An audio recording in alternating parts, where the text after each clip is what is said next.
Hi everyone and welcome to Sober Bliss with me, Gail. Today I'd like to talk to you about how to get through dry January, and I'm going to give you my top 10 tips on how to get through the month. If you've started dry January already, that's absolutely brilliant. I'm so happy for you, but I really want you to keep it up.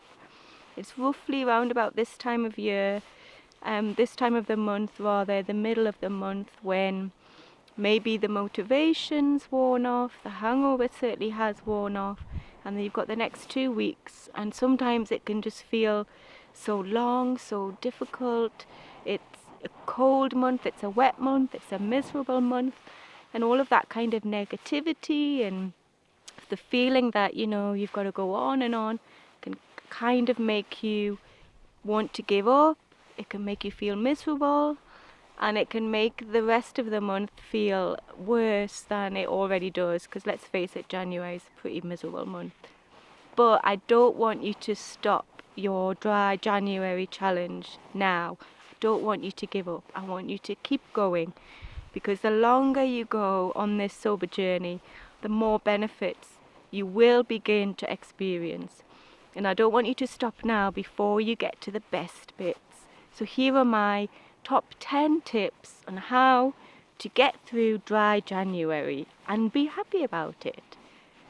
The first thing, number one, is mindset.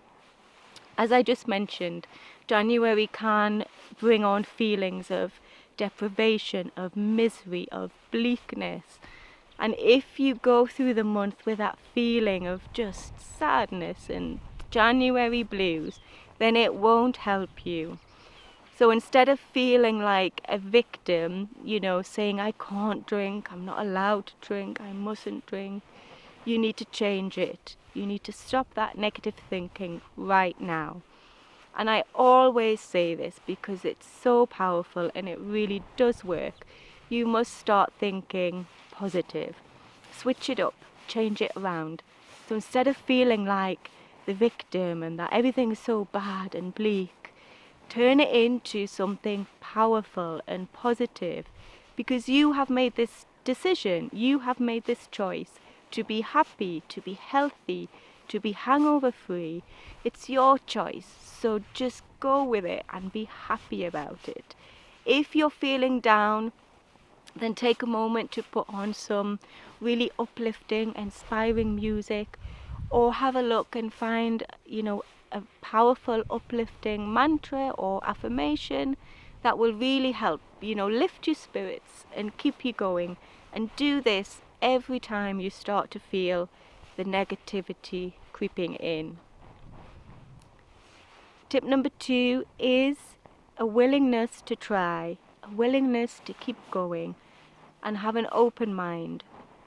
This month is all about trying new things, and it's no good sticking with, what you always do, what you've always done, and expecting different results.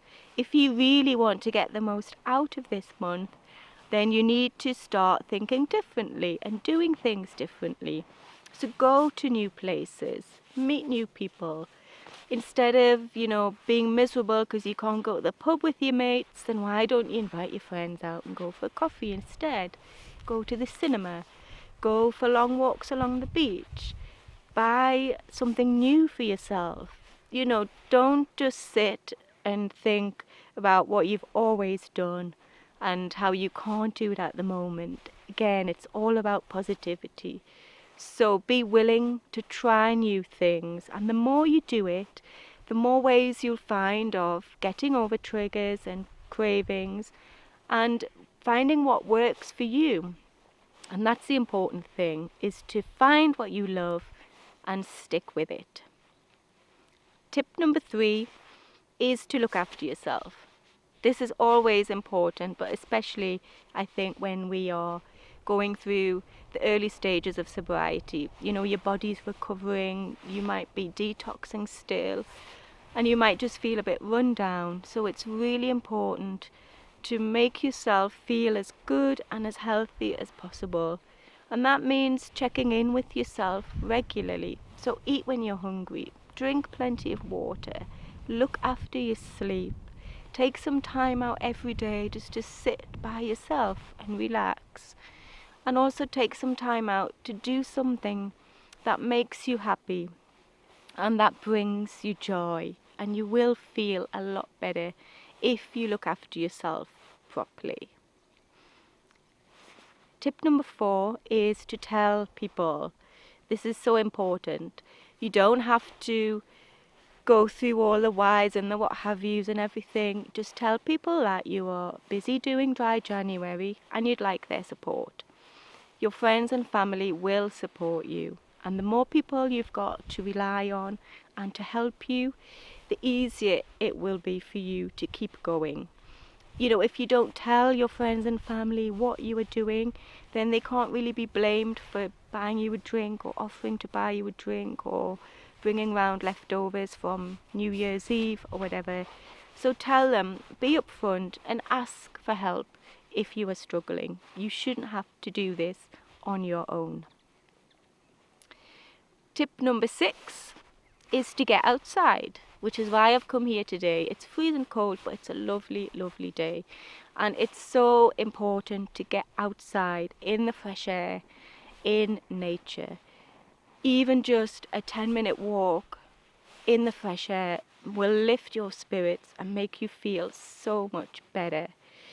And it's such a good way to get, through a craving, or just get out of the house if you're feeling kind of overwhelmed or stressed. Just get away from it all. Breathe in the lovely fresh air, absorb nature, and I promise you, you will feel so much better. Tip number 7 is visualize. I say this a lot because I love it and it really works. You can download or look on YouTube. There's loads of guided visualizations for you to do. But the trick is to visualize something that you want to achieve, something that you want to happen, or how you want to feel. So you can use this if you are going out, for example, and you're worried or you're nervous, you're not sure how the night's going to go.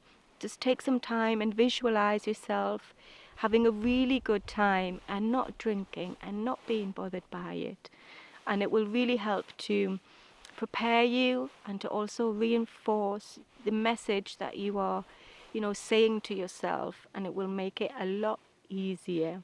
You could do visualization for all sorts of things. So have a think.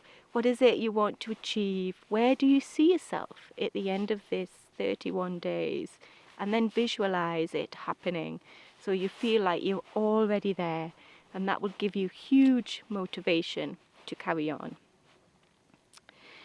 The next tip is to get a journal. Now, I think it's really important to try and take some time to write how you are feeling. Get your thoughts, get your emotions down on paper. Sometimes you can't talk to anybody in particular, but if you've got a journal as an outlet, it really helps you to, get rid of all of that pent-up worry and anxiety. If you're having a craving, it's a really good thing to do. Just sit and write it out. And then you will feel better after you've got it all out. That's the key, not to keep it in, but to get it out in a safe way. Keeping a journal is also a really good idea because you can look back and see, what worked for you, what didn't work, how you were feeling at the start, and then how you feel as you slowly progress. You can write down, all the benefits that you're having, any tricky situations that have come up, so that you can, refer back to it to help you as you go along this journey. The next tip is to just appreciate and be grateful for the small things in life, the small things that you have.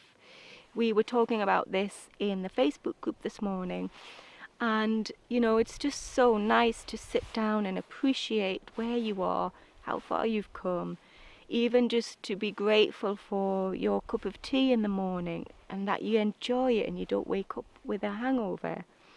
It's so easy to get caught up and focus on the negativity, like we talked about at the beginning. You know, I can't drink, I mustn't drink, this month's miserable, blah blah blah. That is not doing you any good at all.